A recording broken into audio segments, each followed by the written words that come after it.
اعوذ باللہ من الشیطان الرجیم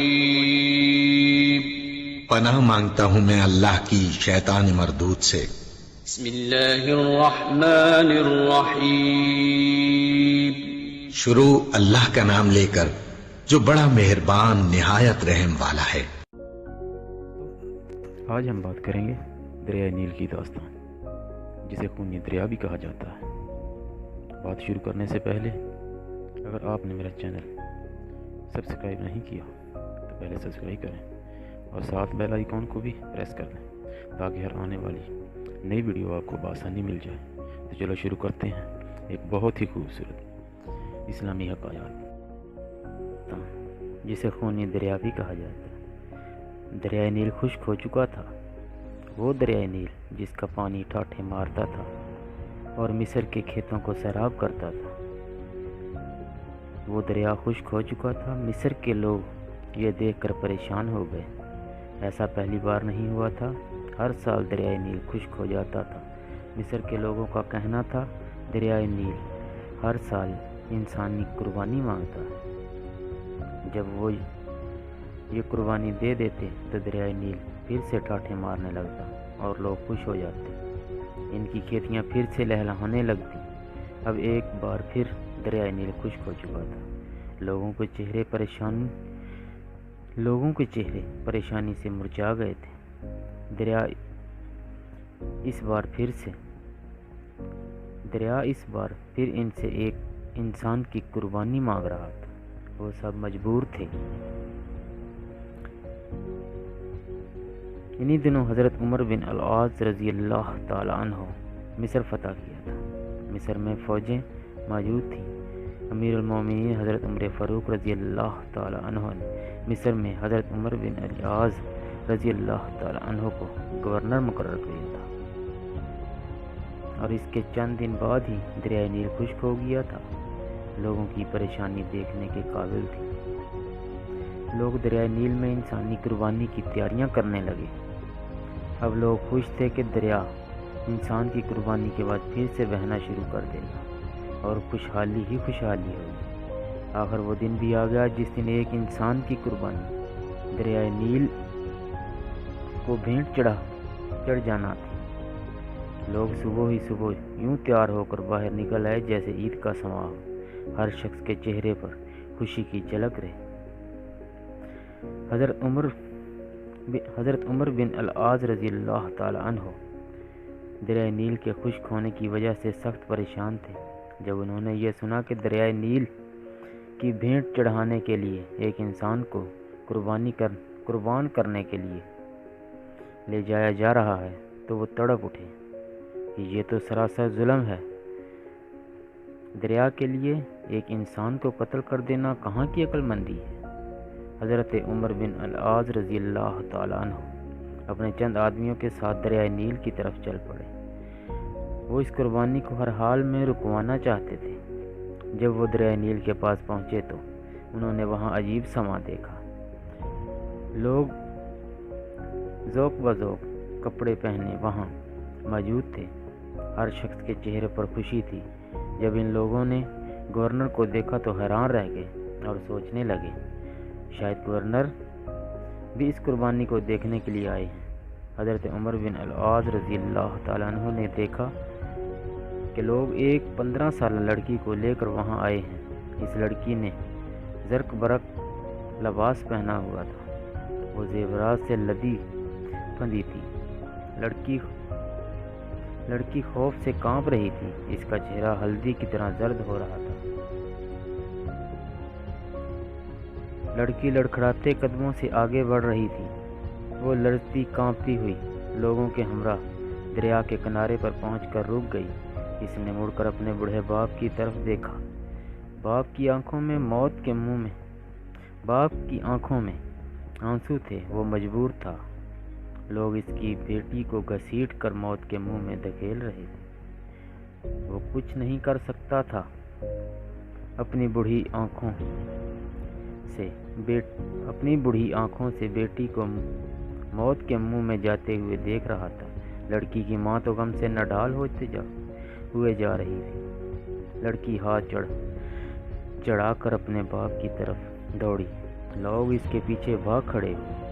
وہ لڑکی کو لے کر پھر دریا کے کنارے پر لے آئے۔ لڑکی رو کر لوگوں سے التجا کرنے لگی، مجھے چھوڑ دو، میں مرنا نہیں چاہتی۔ لوگوں نے اسے مضبوطی سے پکڑ لیا۔ اب حضرت عمر بن العاص رضی اللہ تعالی عنہ کے صبر کا پیمانہ لبریز ہو چکا تھا۔ وہ جلدی سے آگے بڑھے اور لڑکی کو ان لوگوں کی قید سے چھڑاتے ہوئے بولے، یہ سب کیا ہے؟ تو اس لڑکی کو کیوں ہلاک کرنا چاہتے ہیں؟ لوگ گورنر کی بات سن کر پریشان ہو گئے۔ لڑکی بھاگ کر اپنے باپ کے پاس چلی گئی۔ لڑکی کی ماں نے آگے بڑھ کر اسے اپنے سینے سے لگا لیا۔ لڑکیاں سسکیاں لے لے کر رو رہی تھی اور ماں اس سے چپ کرانے کی کوشش کرتے ہوئے خود بھی رو رہی تھی۔ لوگوں نے کہا، اے امیر المومنین، دریائے نیل خشک ہو چکا ہے، وہ ہر سال ایک انسان کی قربانی مانگتا ہے۔ یہ سن کر حضرت عمر بن العاص رضی اللہ تعالیٰ عنہ نے ناگواری سے لوگوں کی طرف دیکھا اور پھر پوچھا، کیا ہر سال یہ دریا اس طرح خشک ہو جاتا ہے؟ لوگوں نے جواب دیا، ہاں، ہر سال دریائے نیل اس طرح خشک ہو جاتا ہے، اور یہ دریا جب خشک ہوتا ہے تو ہم ایک انسانی جان کی قربانی دیتے ہیں۔ اس کے ساتھ ہی دریا کا پانی بڑھنا شروع ہو جاتا ہے اور دیکھتے ہی دیکھتے دریا میں طغیانی آ جاتی ہے۔ حضرت عمر بن العاص رضی اللہ تعالی عنہ نے کہا، تو یہ تو ظلم ہے۔ لوگوں نے کہا، اے امیر، ہم ہر سال چاند کی 11 تاریخ کو ایک نوجوان لڑکی کا انتخاب کر کے اس کے والدین کو رضامندی سے اس لڑکی کو زیورات اور خوبصورت لباس پہنا کر دریائے نیل کی بھینٹ چڑھا دیتے ہیں، پھر دریا کا پانی بڑھنے لگتا ہے۔ یہ سن کر حضرت عمر بن العاص رضی اللہ تعالیٰ عنہ نے کہا، اسلام ان باتوں کو پسند نہیں کرتا، تم ہر سال ایک انسان کو قتل کر کے دریا کی بھینٹ چڑھا دیتے ہو، یہ تو سراسر ظلم ہے۔ اسلام ان فضول باتوں کو منانے کے لیے آیا ہے، اسلام ان فضول باتوں کو مٹانے کے لیے آیا ہے، آئندہ تم ایسا نہیں کرو گے۔ یہ سن کر لوگ بولے، پھر تو دریا خشک رہے گا، ہماری کھیتیاں برباد ہو جائیں گی، ہم بھوک سے مر جائیں گے، ہمارے جانور ہلاک ہو جائیں گے۔ حضرت عمر بن العاص رضی اللہ تعالیٰ عنہ نے کہا، تم پریشان نہ ہو، ایسا کچھ نہیں ہوگا۔ حضرت عمر بن العاص رضی اللہ تعالیٰ نے انہیں یہ رسم ادا کرنے کی اجازت نہ دی۔ اب لوگ بڑے پریشان، دریائے نیل بالکل خشک ہو گیا، اس میں ایک بوند بھی پانی نہ آیا۔ لوگ بکھلا گئے، ان کی کھیتی باڑی دریائے نیل کے پانی سے قائم تھی، اب تو دریا خشک ہو چکا تھا، زمین بنجر ہو گئی، لوگ فاقوں سے مرنے لگے، جانور چارہ نہ ہونے کی وجہ سے تڑپ تڑپ کر جانیں دینے لگے۔ یہ دیکھ کر لوگوں نے مصر سے نکل کر دوسرے علاقوں کا رخ کیا، ہر طرف ویرانی ہی ویرانی تھی۔ حضرت عمر بن العاص رضی اللہ تعالیٰ عنہ نے جب یہ دیکھا تو وہ بھی پریشان ہو گئے۔ اگر انہوں نے امیر المومنین حضرت عمر فاروق رضی اللہ تعالیٰ عنہ کو ایک خط لکھا اور اس خط میں ساری صورتحال واضح کر دی۔ امیر المومنین رضی اللہ تعالیٰ عنہ نے حضرت عمر فاروق رضی اللہ تعالیٰ عنہ نے جب یہ خط پڑھا تو آپ نے حضرت عمر بن العاص رضی اللہ تعالیٰ عنہ کو جواب میں لکھا، تم نے مصریوں کو بہت اچھا جواب دیا، اسلام ایسی باتوں کی اجازت نہیں دیتا، وہ ایسی فضول باتوں کو منانے کے لیے آیا ہے، وہ ایسی فضول باتوں کو مٹانے کے لیے آیا ہے۔ میں اس خط کے ساتھ ایک رکا بھیج رہا ہوں، تم یہ رکا دریائے نیل میں ڈال دینا۔ جب حضرت عمر بن العاص رضی اللہ تعالیٰ عنہ کے پاس امیر المومنین حضرت عمر فاروق رضی اللہ تعالیٰ عنہ کا خط پہنچا تو انہوں نے خط کے بعد وہ رکا بھی پڑھا جو دریائے نیل میں ڈالنے کے لیے تھا۔ اس میں لکھا تھا، یہ خط اللہ کے بندے عمر بن خطاب رضی اللہ تعالیٰ عنہ کی طرف سے دریائے نیل کے نام تھا۔ اے دریا، اگر تم اللہ کے حکم سے بہتا تھا تو ہم بھی اللہ ہی سے تیرا جاری ہونا مانگتے ہیں، اور تم اللہ کے حکم سے جاری ہو جا۔ اور تم خود اپنی مرضی سے بہتا ہے اور اپنی ہی مرضی سے رک جاتا ہے تو پھر تیری کوئی پرواہ اور ضرورت نہیں ہے۔ حضرت عمر بن العاص رضی اللہ تعالیٰ عنہ نے یہ رکا دریائے نیل میں ڈال دیا اور واپس چلے گئے۔ جب صبح مصر کے لوگ بیدار ہوئے تو یہ دیکھ کر حیران رہ گئے کہ اللہ نے دریائے نیل کو اس طرح جاری کر دیا، بلکہ اب تو دریا میں پانی سے چڑھ گیا تھا اور دریا میں طغیانی آئی ہوئی تھی۔ لوگ یہ دیکھ کر خوشی سے چلا اٹھے، دریا جاری ہو گیا۔ اسی دن سے اب تک دریائے نیل اسی طرح جاری و ساری ہے، ایک لمحے کے لیے بھی اس کا پانی خشک نہیں ہوا۔ زینت کے خزانے کو الماس کہتے ہیں، لگے تڑپ پانی کی تو اسے پیاس کہتے ہیں۔